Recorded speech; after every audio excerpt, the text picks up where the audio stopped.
Hello, I'm Coach Ty, and we're talking about creating a culture of safety and success.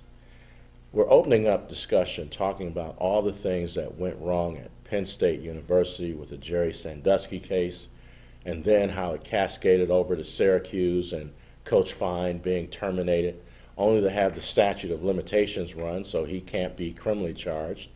The AAU, Bobby Dodd, now accused of sexually abusing several kids and being released from his job as executive director of the AAU, where he was being paid $270,000 a year.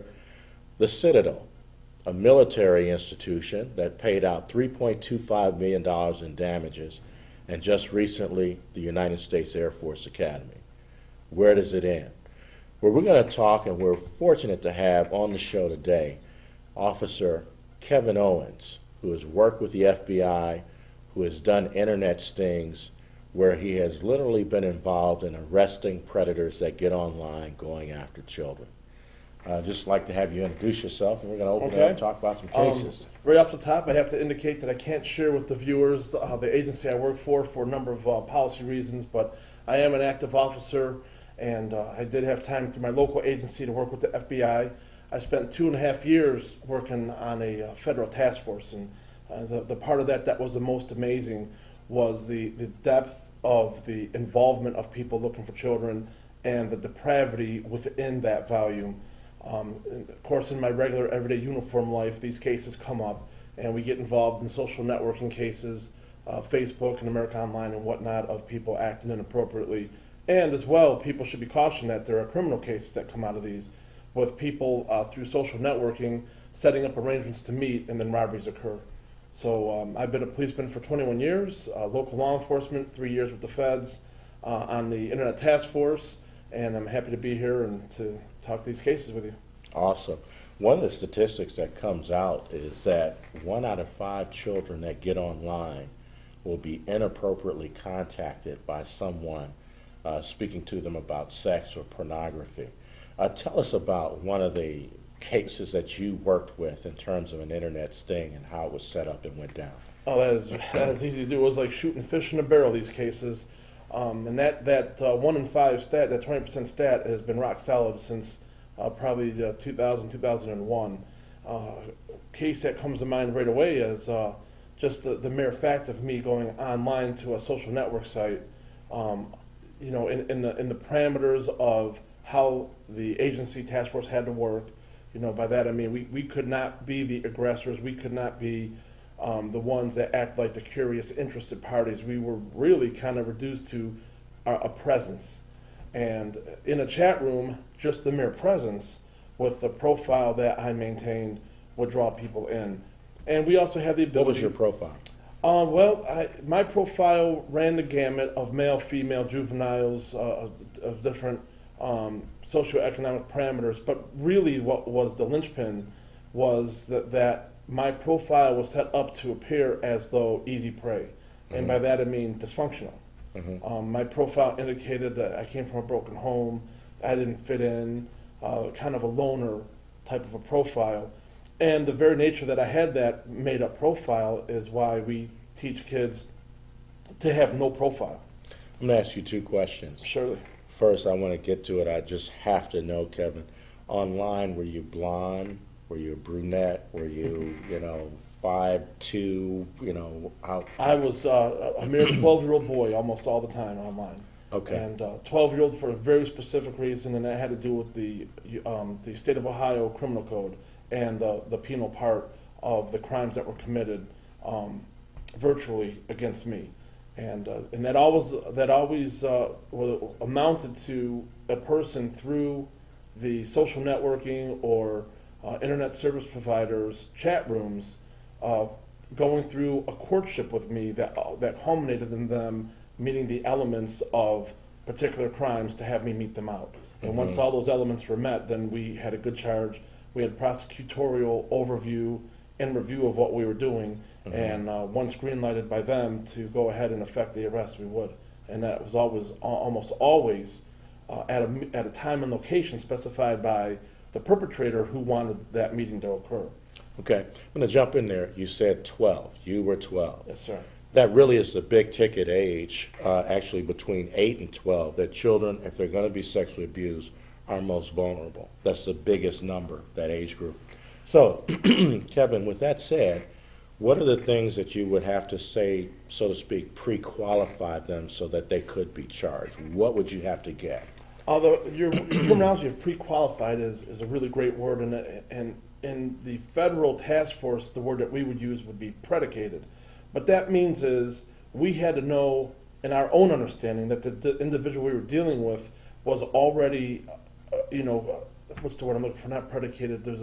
They already have a penchant for this conduct, and that has been proven one way or the other. So it was a rare occasion where we would be online and dealing blindly with an individual. Most of the time, everything that we did was came to us through the National Center for Missing and Exploited Children, a parental complaint, a local law enforcement agency complaint, a state agency complaint, or a federal complaint. Let me ask you this question. I'm going to go back to that, but first off, how long would it take for someone to hit on you? Wow. Blinding speed. Really? Blinding speed. And the situation was I would be Xing out and closing down a lot of chat boxes because what I was waiting for was the individual who You said blinding speed? Now, I wouldn't hit on you. I left my wedding ring at home, so you're safe. But Well, I would have 20 or 30 chat boxes open up, all of them saying hi to me. What was happening was there would be an incoming complaint of a person acting inappropriately toward a child coming into our task force office at the time that I was on it, and I would already have the ISP that the person was using and their screen name. I would already know that, and sometimes I would have a copy of a chat. I would know what they were, getting at with this child. So some on the ball parent was aware or made aware by their child that this was going on, and they printed and copied and made the complaint. So we would get it then into our office through other channels. So this was a predicated person. This was a person by name, by way of screen name, and we knew the ISP they were using, that we knew this was their behavior. Internet service provider, ISP, ISP. AOL. That's right. Those types of things. That whole genre of online services. Okay, let's go through it. Okay, you're going to get online. You're So gonna I got this guy's name. Okay. It goes right in my buddy list. Okay. Or any other means from the service provider for me to know that he's out there. So logged in, logged into my A account with AOL. At the time, too, AOL was a paid-for service. So, I had an account. It was a nice, clean, backstopped, no, can't find me kind of a federal account. And bad guy, incoming complaint, bad guy name goes in my buddy list. So I know when he's on. When he's on, I'm able to go to the room he's in. So I would go there in my A account, not as any of my profiles, and just look, is he there? If he's there, log off the A account and pick from any of my sub-accounts of my, made up profile dysfunctional kids, or maybe I'm a dad with daughters, or maybe I'm a picture collector, and go into that room and just insert myself in the room and do nothing. And then it happens, just bing, bing, bing, bing, bing, bing, bing, chat window after chat window. And I'm closing them all as fast as I can, because the one I'm waiting for is the individual that we've already got predicated. And they eventually hit. So what he's doing is he's reading the profiles too. And so I just have to wait for his hello, and then it's game on. Here's the thing. What people don't realize, and I've actually gone through some training with the FBI, not to the extent you have by any stretch, but we do know that anytime a child gets into a chat room, the capacity of numbers of people that could be in that chat room are anywhere from 40 to 60 people. And many of them engage in what's called a silent interview. They're just sitting back, as you indicated, and they're just watching. They're looking at the traffic flow. They're trying to pick out who's that vulnerable kid, which you had that background on. That's right. And then that's who they go after. And they also sit and they also watch in an open chat room versus an instant messaging where it's private. They're watching the language going back and forth. They're watching as a kid giving up any information, personal information, phone number, school, social activity, anything that they could pin on, because then you have traceroute software, then you have Google Earth. So, and during my tenure on the federal task force, I had some of the predicated subjects that were subsequently arrested go to Google Earth after they arranged the meet location and tell me where they knew things were. Let's stop there. Google Earth. Let's explain what that is. Google Earth is when you go online and you can actually look at a person's house, see the address numbers on their front door, see cars in the driveway. Right? Absolutely. Yep, down to 1,000 feet or lower. Yes. Very detailed. And In real time? not So in, people are not in real leaving time, or- but Google Earth does have a street level view. Okay. So you can pan down from overhead, and when you get down low enough, Google Earth kicks into a street level view, so you can spin your head 360 and see it as if you were standing in the middle of the road. Wow. Now you're looking at addresses, characters, characteristics of the environment, the house. Mm-hmm. It's just incredible. Talk to me about one of your most prolific cases that's already been settled, of course. Yes, and anything I talk about will have been already settled. I think the most prolific was where I was posing, I'd made an arrest, and this person decided to share some other information about other activity. And what he shared was information about a person that he knew was dealing within his same-sex orientation with prepubescent children. And when this information was garnered and we knew that he had a criminal history along these lines, he became a predicated person to us. And when the proper amount of information we needed to get going was complete, I was then able to and given permission to get online. And this individual was an airline steward, and this individual had a negative history where he was a prior victim.